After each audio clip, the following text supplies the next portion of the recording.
This is 40K Today. 40K news that flies higher than any AdMech unit ever, even the new ones with wings. Welcome to 40K Today. This is your daily, full-service Warhammer 40K podcast. We paint, play, and showcase the amazing people doing incredible things in our hobby. I'm your host, Tanya Gates, and today is Wednesday, the 16th of September, and on today's show, War Boss Shane Watts tells us how to get the most out of playing Orks in 9th edition. But first, we are running a discussion over on Facebook. We want to know what you think about the releases from this weekend. Are you excited about it all, or is marine fatigue setting in? In general, the comments so far have been pretty positive, but there are some who are sharing their worries as well. Zach says, "We're like one edition away from just being heresy with the vague memory of Xenos." I can definitely see where Zach is coming from, but I also feel hopeful that GW will give non-power armor factions some love as well. Do you agree with me? Head on over to our Facebook page and have your say. And next up, we get a hobby tip from commission painter Robert Warren. Robert Warren is known for his clean paint application and scenic bases and has a loyal following on Instagram under the handle Catorrabbit Scalemodel Studio. I sat down with him to talk about the value of failure. I'm here today with Rob, also known as Catorrabbit Scalemodel Studio on Instagram, and he's a fantastic painter. He has been featured on Warhammer TV before, and he is going to give us a hobby tip today on perhaps why failure is not a bad thing. So thank you for being on the show today, Rob. No, you're welcome. So yeah, let's just get into it. Why is failure not a bad thing? So I think more than anything, out of all the advice that I could give, was to not try and direct someone in a way of doing something. And sometimes we have to find our own ways of doing things. I find the best way of knowing where we go right is by knowing where we go wrong.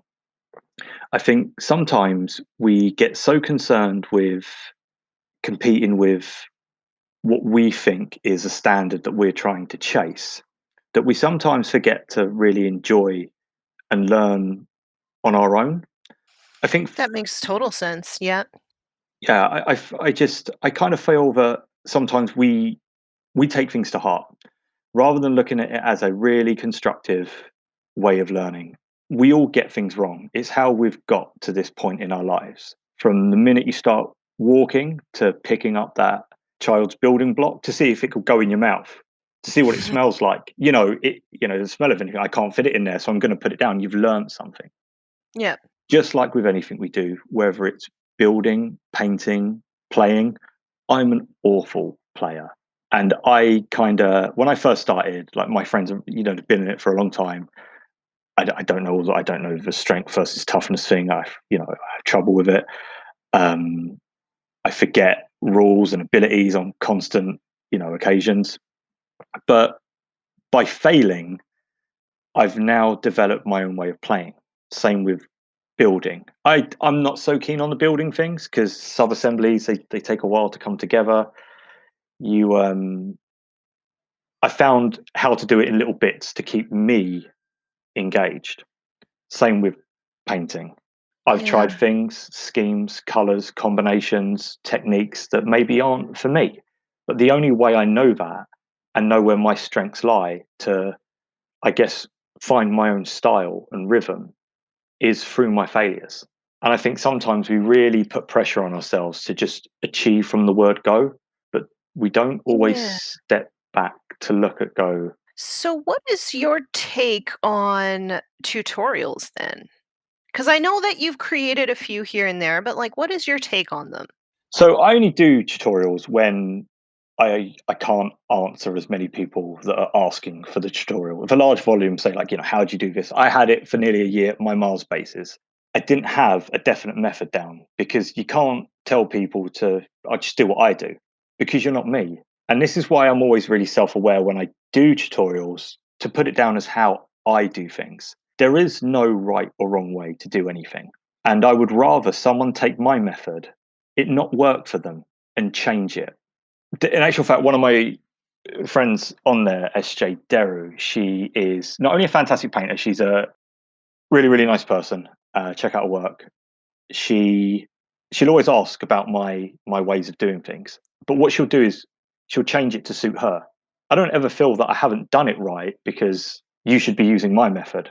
I'd rather someone say this doesn't work for me, that this will, and change it and evolve it. And do you know what? Pass that knowledge on, because what then doesn't work for someone else, they will change. And you create this big tree of techniques that stemmed from a really simple kind of combination or technique to advanced experts taking this technique on and letting you know how they did it, to the most basic, simplest, I did this, two colors, got the same results.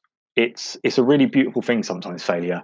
And I do think we should all be a bit kinder to ourselves with where we feel we go right and also where we feel we go wrong. That is a tip that I particularly really need to take to heart. Thank you so much for that hobby tip today, Rob. Thank you very much for having me. There you have it. Failure is just another tool for your toolkit. That was Robert Warren from Catorrabbit Scalemodel Studio on Instagram. Give him a follow. The link is in our show notes. Up next, we talk to a player who has found success while playing Orks competitively in 9th edition. Today's episode of 40K Today is brought to you by Frontline Gaming. Frontline Gaming is a one-stop shop for all your Warhammer hobby needs, discounted products, American-made gaming mats and terrain, and a full line of miniatures painting service and daily hobby content. And this can all be found at frontlinegaming.org.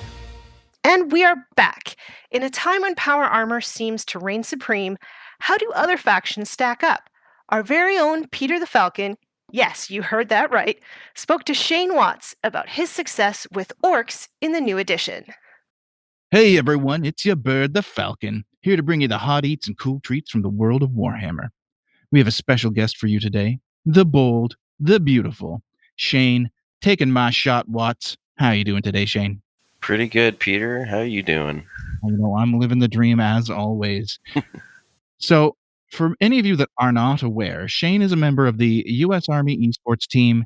He's a regular Goonhammer contributor, even with his own little avatar and everything, and a Korean barbecue connoisseur. Did I happen to miss anything?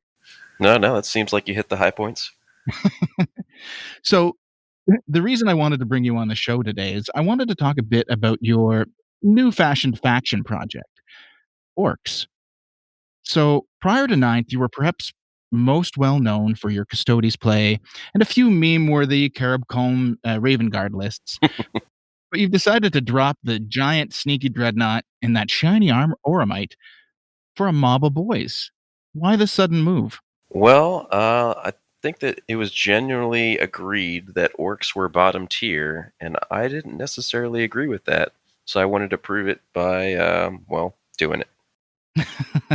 Yeah, I think you're right. I think early on in people's predictions for 9th, when we were listening to playtesters talk and we're seeing the rules come out, it did seem like armies that relied on hordes naturally, like Orks, Genestealer cults, Guard, they were feeling a little bit of the heat. We had Blast come into play as potentially a big deal.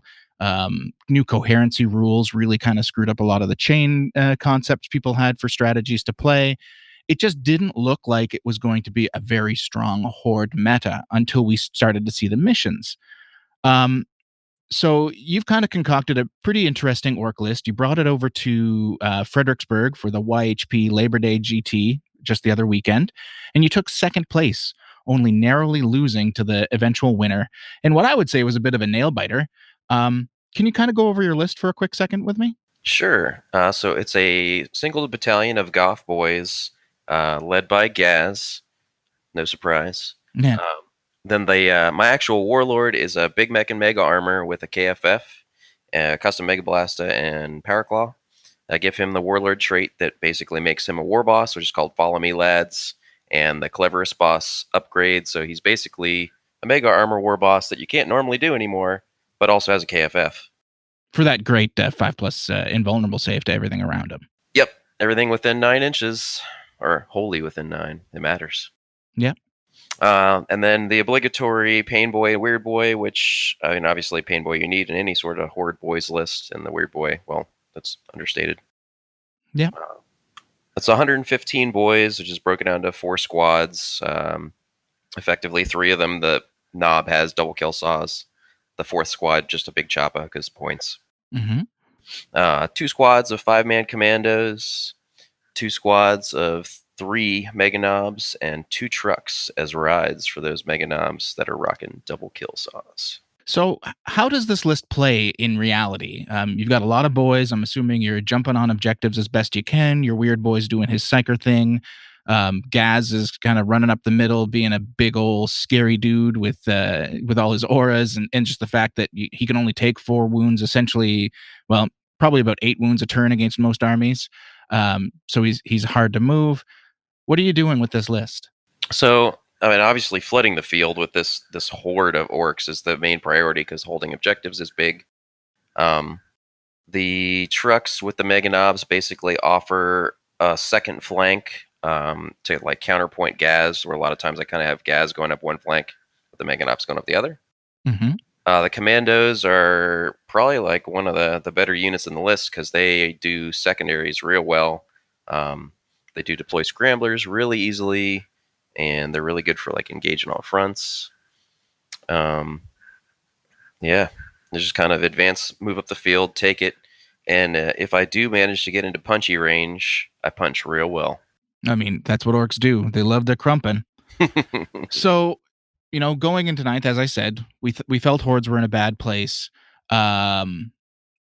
But now we're starting to see you, I believe Stephen Mitchell at Warzone. Gigabytes had a decent showing. I believe he even came in first, but he was also 4-1 because just bodies. With a similar list, he ran a few less boys, but same idea. And we're seeing some buggy lists come into play. What has been like the big surprise to you about this list in 9th edition? Or is it just doing exactly what you thought it would do, just a little more efficiently? It is mostly doing what I thought it would because I mostly had designed it to do what I'm trying to do with it. I think that the only real surprise factor is how much people want to shy away from Gaz, and I figured people would just want to down him as quick as possible. And it seems like that only having 4 in a phase just makes people want to just be like, nope, just leave me alone. Yeah, it's like an efficiency thing. They don't want to overdo it because they don't want to waste their shots. I can see that. It's definitely something I've considered when I look at him on the table. Like, sometimes you wonder if he's worth his points, but then when you actually play against him, it's another thing because it's like, well, I don't want to overdo it. So I definitely feel that unless you're playing something like Thousand Suns where you can pound him down in every phase. So when it comes to 9th edition, is there anything that you what do you like most, I guess is what I'm trying to get at here for 9th edition, with this list, with orcs in general? How do you feel? I mean, I think orcs do really well in 9th, just because they play the mission pack really well. There's a big emphasis on board coverage and not as much on killing things. And orcs are really good at covering the board because you can do it with bodies or you can do it with mass buggies, any of that kind of stuff. And then as far as 9th in general, I kind of like the change in missions just from 8th, just to have something different. Mm-hmm. I'm kind of still, I guess, undecided on whether I like it better or worse. I know I have my own criticisms that I've probably spouted a few times on Goonhammer if anybody's read my stuff at this point. Yeah, I'm sure a number of our listeners have. Anybody listening to this who hasn't heard of Goonhammer, I do highly recommend you check them out. Goonhammer.com. Excellent sets of articles, not just about Warhammer 40K, but about a number of different of game systems. But their Warhammer 40K content is just like superb. They've got guys like Shane, James Grover. There's like a whole swath of very skilled players with excellent minds, kind of giving you the goods on the game itself. So I always recommend that to people as a place to go. Shane, is there anything else you wanted to plug or talk about here before I let you go? No, just keep at it. And if you're trying to play Orks, you can do it. Just do it. Just do it. Well, awesome. Thanks a lot, Shane. You have a good day. You too. Bye-bye. That was orc player Shane Watts speaking to 40K Today's new correspondent, Peter the Falcon. If you would like to know more about Shane's list and how it plays, then tune in to the latest episode of 40K Stat Center, due out in a day or two. Now it's time for the catchiest song you will hear all day. it's the model of the day. It's the model of the day, the model of the day, the model of the day. We love kit bashing and conversions, so when our listener Christopher Woodson submitted his Space Wolf Land Speeder Storm, we got pretty excited. Christopher has used bits from Logan Grimnar's sled to give this model a Viking raiding boat feel. He has added on shields, pelts, and a lovely snowy base. All of the details that fans of the Sons of Russ can't get enough of. Head on over to our social media accounts to see this amazing piece. And if you have a model we should feature, send us a message on Facebook or tag your Instagram photos with the hashtag 40K, the number 2, day. And that's it for another episode. Thank you for tuning in. And if you enjoy the work that we do, please consider giving us a review on iTunes or sharing us with your hobby friends. A giant thank you also to our content producer, Alex Bainter, and our technical producer, Seamus Ronan, for all that behind-the-scenes work that makes this podcast possible. We'll see you tomorrow. Until then, for John, Paul, and Steve, and the growing 40K Today team, I'm Tanya Gates, and that's what's happening in 40K Today.